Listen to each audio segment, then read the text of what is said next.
Hi welcome back to ಹಚ್ಚ ಹೆಸರು daily vlogs. ಎಲ್ಲರೂ ಏನು ಮಾಡ್ತಾಯಿದ್ದೀರಾ? ಹೋಪ್ ಯು ಗೈಸ್ ಎಲ್ಲರೂ ಚೆನ್ನಾಗಿದ್ದೀರಾ ಅಂತ ಅನ್ಕೋತೀನಿ.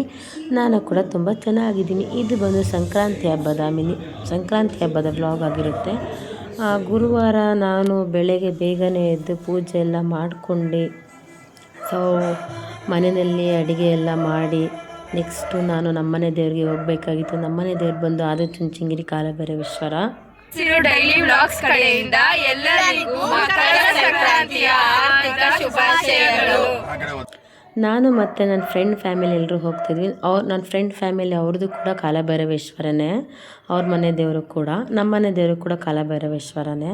ಸೊ ಅದರಿಂದ ನನ್ನ ಕೂಡ ಕರೆದ್ರು, ಅದಕ್ಕೆ ನಾನು ಕೂಡ ಹೊರಟೆ. ನಮ್ಮ ಕಾಲಭೈರವೇಶ್ವರನ ಒಂದು ಇತಿಹಾಸ ಮತ್ತು ವಿಶೇಷತೆ ಏನಪ್ಪ ಅನ್ನೋದು ನನಗೆ ಗೊತ್ತಿರೋದು ನಾನು ನಿಮ್ಗೆ ಈ ವಿಡಿಯೋದಲ್ಲಿ ತಿಳಿಸ್ಕೊಡ್ತೀನಿ.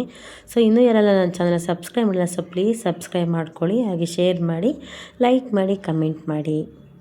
ಈ ಒಂದು ಕ್ಷೇತ್ರ ಬರೋದು ಆದಿಚುಂಚನಗಿರಿ ಮಂಡ್ಯ ಜಿಲ್ಲೆಯಲ್ಲಿದೆ. ಇದು ಬಂದು ತ್ರೇತಾಯುಗದಿಂದನೂ ಕೂಡ ಈ ಒಂದು ಪ್ರಸಿದ್ಧವಾದಂಥ ತಾಣವಾಗಿದೆ. ಪುರಾತನ ಕಾಲವಾದಂಥ ಮತ್ತು ಪುರಾಣ ಇರುವಂತಹ ಒಂದು ಮಠ ಕೂಡ ಆಗಿದೆ. ಶಿವನು ಚುಂಚ ಮತ್ತು ಕಂಚ ಎಂಬ ಇಬ್ಬರು ರಾಕ್ಷಸರನ್ನು ಸಂಹರಿಸಿ ಈ ಸ್ಥಳದಲ್ಲಿ ನೆಲೆಯಾಗಿ ನಿಂತಿರ್ತಾನೆ. ಈ ಒಂದು ಸ್ಥಳದಲ್ಲಿ ಶಿವನು ತಾನು ಕೂಡ ನೆಲೆಯಾಗಿ ನಿಂತು ಮತ್ತು ತನ್ನ ಜೊತೆಗೆ 5 ಸ್ವಯಂ ಲಿಂಗಗಳನ್ನ ಕೂಡ ಇಲ್ಲಿ ಪ್ರತಿಷ್ಠಾಪನೆ ಮಾಡ್ತಾನೆ.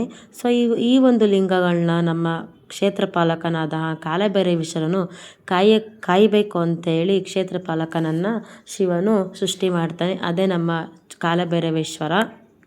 ಕ್ರಿಸ್ತಶಕ 1205 ಮತ್ತು 1484 ಮತ್ತು 1896ರ ಶಾಸನಗಳಲ್ಲಿ ಚುಂಚನಕೋಟೆ ಅಥವಾ ಚುಂಚನಹಳ್ಳಿ ಅಥವಾ ಆದಿಚುಂಚನಗಿರಿ ಎಂದು ಈ ಒಂದು ಕ್ಷೇತ್ರವನ್ನು ಕರೀತಾರೆ. ಇದು ಬಂದು ಹೊಯ್ಸಳರ ಕಾಲದಿಂದನೂ ಕೂಡ ಇದೆ ಅಂತ ಹೇಳ್ತಾರೆ. ಇದು ಕಲ್ಗುಣಿ ನಾಡಿನ ಭಾಗವಾಗಿತ್ತು ಅಂತ ಕೂಡ ಹೇಳ್ತಾರೆ. ಇದು ಒಕ್ಕಲಿಗ ಸಮುದಾಯದ ಪ್ರಮುಖ ಗುರುಪೀಠವಾಗಿದೆ. ಇದನ್ನು ಆದಿರುದ್ರನು ಸ್ಥಾಪಿಸಿದೆ ಎಂದು ಕೂಡ ಇದನ್ನು ಹೇಳ್ತಾರೆ. ಇದುವರೆಗೂ ಈ ಒಂದು ಮಠದಲ್ಲಿ 72 ಧರ್ಮಗುರುಗಳು ಪೀಠಾಧಿಪತಿಗಳಾಗಿದ್ದಾರೆ.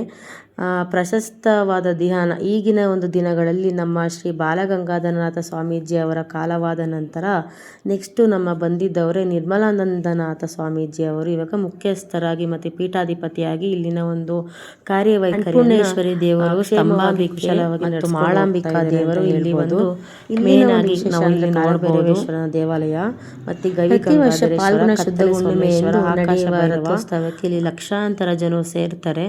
ಸೊ ಇಲ್ಲಿ ಮಿಡ್ನೈಟು 4:15 ಹಂಗೆ ನಮಗೆ ಇಲ್ಲಿ ನಮ್ಮ ಕಾಲಭೈರವೇಶ್ವರನ ಒಂದು ರಥನ ಎಳೀತಾರೆ. ಮಿಡ್ನೈಟಲ್ಲೇ ಇಲ್ಲಿ ಒಂದು ರಥನ ಎಳೆಯೋದು ತುಂಬಾ ಚೆನ್ನಾಗಿ ಅದ್ಧೂರಿ ಅಂದರೆ ತುಂಬ ಅದ್ಧೂರಿಯಾಗಿ ಮಾಡ್ತಾರೆ. ನೀವು ನೋಡ್ತಿರ್ಬೋದು, ಇದು ಸುತ್ತಲೂ ತುಂಬಾ ಚೆನ್ನಾಗಿದೆ. ಒಳಗಡೆ ಒಳ್ಳೆ ವೈಬ್ಸ್ ಇದೆ. ನನಗಂತೂ ನಮ್ಮ ಮನೆ ದೇವರು ಕಾಲಭೈರವೇಶ್ವರನಿಗೆ ಹೋಗ್ಬೇಕಾದ್ರೆ ಎಲ್ಲಿಲ್ಲದ ಖುಷಿ. ಯಾಕೆಂದರೆ ಅಲ್ಲಿರೋವಂಥ ಒಂದು ನೆಮ್ಮದಿ ಆಗಿರ್ಬೋದು, ಒಂದು ಪೀಸ್ ಆಫ್ ಮೈಂಡು, ಒಂದು ಪಾಸಿಟಿವ್ ಎನರ್ಜಿ ತುಂಬ ಸಖತ್ತಾಗಿದೆ. ಕಾಲಭೈರವೇಶ್ವರನ ಹೆಂಡತಿಯಾಗಿ ಮಾಳಮ್ಮ ದೇವಿ ಕೂಡ ಇಲ್ಲಿ ಇದ್ದಾರೆ.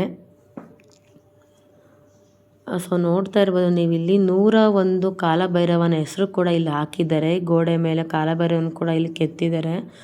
ಈ ಒಂದು ಟೆಂಪಲ್ ಮಾತ್ರ ತುಂಬಾ ದೊಡ್ಡದಾಗಿದೆ. ನೋಡೋಕ್ಕೂ ಕೂಡ ಅಷ್ಟೇ ಒಂದು ಚೆನ್ನಾಗಿದೆ ಅಂತ ಹೇಳ್ಬೋದು. ಹಾಗೆ ಶಿವಲಿಂಗ ಕೂಡ ಹೊಸ್ದಾಗಿ ಮಾಡಿದ್ದಾರೆ. ಶಿವಲಿಂಗ ಕೂಡ ಅಷ್ಟೇ ತುಂಬ ಚೆನ್ನಾಗಿದೆ ನೋಡಿ, ವಿರುದ್ಧವಾಗಿದೆ ಇದು ಲಿಂಗದ ಒಂದು ಇದು.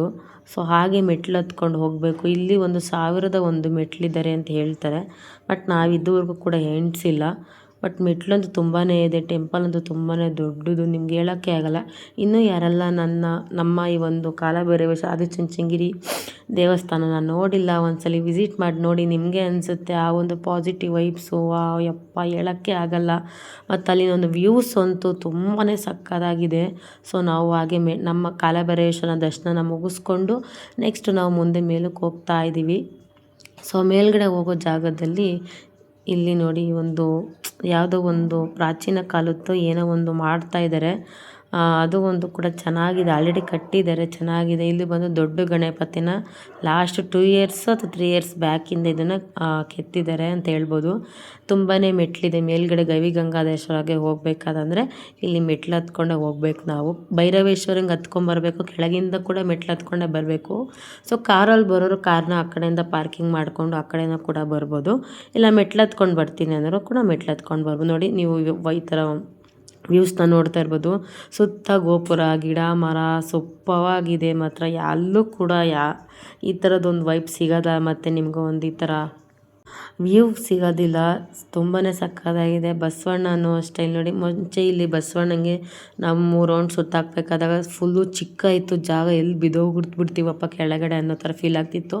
ಬಟ್ ಇವಾಗ ನೀಟಾಗಿ ಸ್ವಲ್ಪ ಅಗಲ ಮಾಡಿ ಗ್ರಿಲ್ಲೆಲ್ಲ ಹಾಕಿದ್ದಾರೆ. ಈ ಬಸವಣ್ಣಂಗೆ ಏನಾದರೂ ಅಂದ್ಕೊಂಡು ಅಲ್ಲಿ 11 ರೂಪಾಯಿ ಕಾಯಿನ ಇಟ್ಟು ಬೇಡ್ಕೊಂಡ್ರೆ ಆಗುತ್ತೆ ಅಂತ ಅಂತಾರೆ. ಮತ್ತು ಬಸವಣ್ಣನ ಬಾಯಿಗೆ ಒಂದು ಬಾಳೆಹಣ್ಣು ಕೂಡ ತಿನ್ನಿಸ್ತಾರೆ, ಅಂದರೆ ಅಲ್ಲಿ ಅಂಟಿಸ್ತಾರೆ ಬಾಳೆಹಣ್ಣ. ಅದು ಕೂಡ ಇಲ್ಲೊಂದು ವಿಶೇಷತೆ ಇದೆ. ಸೊ ನಾವು ಹಾಗೆ ಮೇಲೆ ಹೋಗ್ತಾ ಇದ್ದೀವಿ. ಎನರ್ಜಿ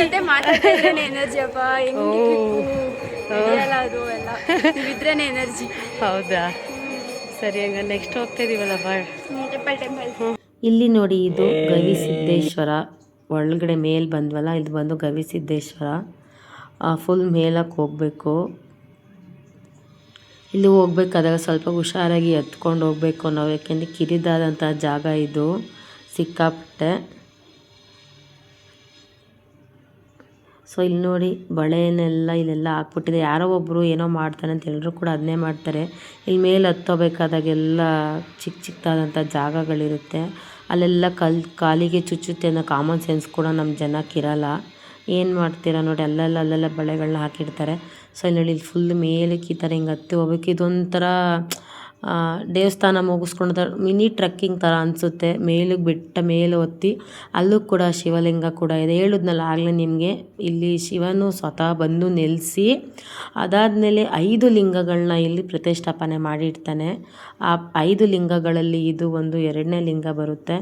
ಗವಿಸಿದ್ದೇಶ್ವರ, ಕತ್ತಲೆ ಸೋಮೇಶ್ವರ, ಆಕಾಶ ಭೈರವ ಮತ್ತು ಪಾತಾಳೇಶ್ವರ, ಚಂದ್ರಮೌಳೇಶ್ವರ ಅನ್ನೋ ಅಂತ 5 ಇದು ಬರುತ್ತೆ ಲಿಂಗಗಳು. ಎಲ್ಲ ದೇವ್ರಗಳ ದರ್ಶನಗಳು ಕೂಡ ನಾವು ಮಾಡ್ಕೊಬೋದು. ಫುಲ್ಲು ಮೇಲೆ ಹೋದರೆ ಚಂದ್ರಮೌಳೇಶ್ವರ ಕಾಣಿಸ್ತಾರೆ. ಬಟ್ ನಮಗೆ ಫುಲ್ಲು ಮೇಲೆ ಹೋಗೋಕ್ಕೆ ತುಂಬ ಭಯ ಆಗುತ್ತೆ, ಮೇಲೆ ಹೋಗೋಕ್ಕಾಗಲ್ಲ. ಹೋಗುವಂಥವ್ರು ಹೋಗ್ತಾರೆ, ಎಲ್ಲ ಫೆಸಿಲಿಟಿ ಕೂಡ ತುಂಬ ಚೆನ್ನಾಗಿದೆ ಅಲ್ಲಿ. ಸೊ ನಾವಿಲ್ಲಿ ಒಳಗಡೆ, ಈ ಗುಹೆ ಒಳಗಡೆ ಬಸವಣ್ಣ ಇದೆ ಮತ್ತು ಲಿಂಗ ಕೂಡ ಇದೆ. ಬಸವಣ್ಣನ ಏನಾದರೂ ಅಂದ್ಕೊಂಡು ಎತ್ತಿದ್ರೆ ನಿಮ್ಗದು ಆಗುತ್ತೆ ಅಂತ. ಅದಾದಮೇಲೆ ನೆಕ್ಸ್ಟ್ ನಾವು ಪ್ರಸಾದಕ್ಕೆ ಬಂದು, ಪ್ರಸಾದ ತುಂಬ ಚೆನ್ನಾಗಿತ್ತು. ಅಲ್ಲಿ ಏನೋ ಒಂದು ಹಿರಿಯ ವಿದ್ಯಾರ್ಥಿಗಳ ಸಮಾವೇಶ ಕೂಡ ಮಾಡ್ತಿದ್ರು. ಅಲ್ಲೇ ನಮ್ಮ ನಿರ್ಮಲಾನಂದನಾಥ ಸ್ವಾಮೀಜಿ ಮತ್ತು ಇನ್ನು ಹಲವಾರು ಸ್ವಾಮೀಜಿಗಳು, ಗಣ್ಯ ವ್ಯಕ್ತಿಗಳು ಕೂಡ ಅಲ್ಲೇ ಇದ್ದರು ಸಭಾಂಗಣದಲ್ಲಿ. ಅಲ್ಲೇನೋ ಒಂದು ಸಭೆ ಮಾಡ್ತಾಯಿದ್ರು. ನಾವು ಹಾಗೆ ಸ್ವಲ್ಪ ಜಸ್ಟ್ ನಿಂತ್ಕೊಂಡು ವಿಡಿಯೋ ಮಾಡಿಕೊಂಡೆ. ತುಂಬ ದಿನ ಆಗಿತ್ತು ನಮ್ಮ ಭೈರವೇಶ್ವರ ದೇವಸ್ಥಾನಕ್ಕೆ ಹೋಗಿ, ಮನೆ ದೇವರಿಗೆ ಹೋಗೋಣ ಅಂದ್ಕೊಂಡು ಹೋಗೋಕ್ಕೆ ಆಗ್ತಾ ಇರಲಿಲ್ಲ. ಫೈನಲಿ ಹೋದ್ವಿ. ಹಬ್ಬದ ದಿನವೇ, ಅದುವೇ ಸಂಕ್ರಾಂತಿ ಹಬ್ಬದ ದಿನವೇ ಹೋಗ್ಬೇಕನ್ನೋ ಪ್ಲ್ಯಾನೇ ಇರಲಿಲ್ಲ. ಸಡನ್ನಾಗಿ ಪ್ಲ್ಯಾನ್ ಮಾಡ್ಕೊಂಡು ನನ್ನ ಫ್ರೆಂಡ್ ಕಾಲ್ ಮಾಡಿದ್ರು, ಹಿಂದಿನ ದಿನ ನೈಟು ಹೋಗೋಣ ಬನ್ನಿ ಅಂತ. ಸರಿ ಅಂತೇಳಿ ಹೋದ್ವಿ. ಇಲ್ಲಿ ನಮ್ಮ ಮಕ್ಕಳು ದೇವಸ್ಥಾನ ಎಲ್ಲ ಮುಗಿಸ್ಕೊಂಡು ಬಂದು ಬಾಯಾರಿಕೆ ಆಗ್ತೈತೆ ಅಂತ ಹೇಳಿದ್ರು. ನೀರು, ಜ್ಯೂಸು, ಐಸ್ ಕ್ರೀಮ್ ಎಲ್ಲ ತೊಗೊಂಡು ತಿನ್ಕೊಂಡು ನೆಕ್ಸ್ಟ್ ನಾವು ಕೂಡ ಮನೆ ಕಡೆಗೆ ಹೋಗ್ತಾ ಇದ್ವಿ. ಹೋಗೋ ಟೈಮಲ್ಲಿ ನನ್ನ ಮಗ ಇಲ್ಲೇನೋ ಸ್ಟೋರಿ ಹೇಳ್ತಾ ಇದ್ದ.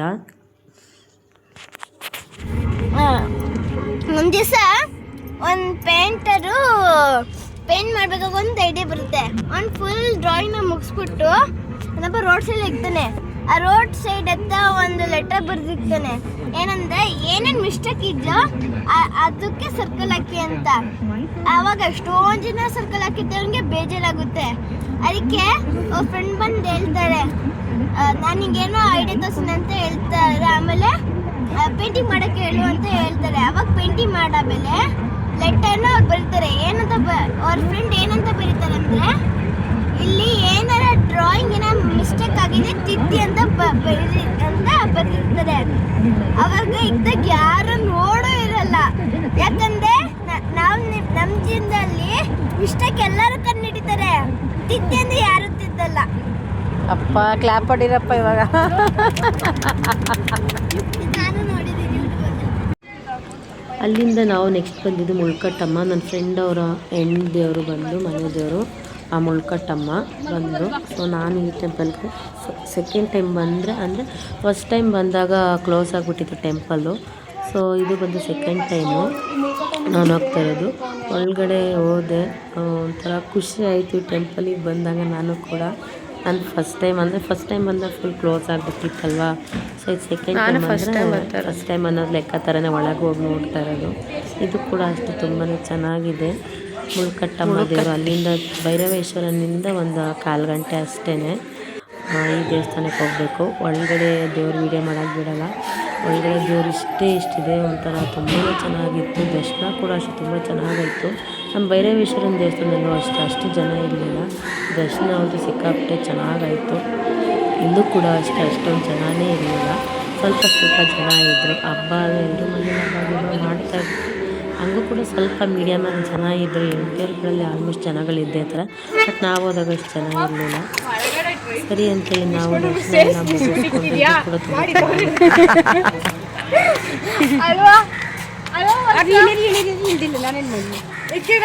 ಅವ್ರು ಹೇಳ್ಬಿಟ್ಟು ಅವ್ರನ್ನ ಸೇರ್ಸಿ ನಿಲ್ಸಿರ್ತಿದ್ಯಾ ಅಂತಂದು ನನಗೆ ಮಾಡ್ತಿದ್ದೆ ಅದನ್ನ ಯಾಕರಿ ಅದ ಏನು ಮಾಡ್ತಿದ್ದೀನಿ ನಿಲ್ಸು ಅನ್ನೋದು ಬೇಡ,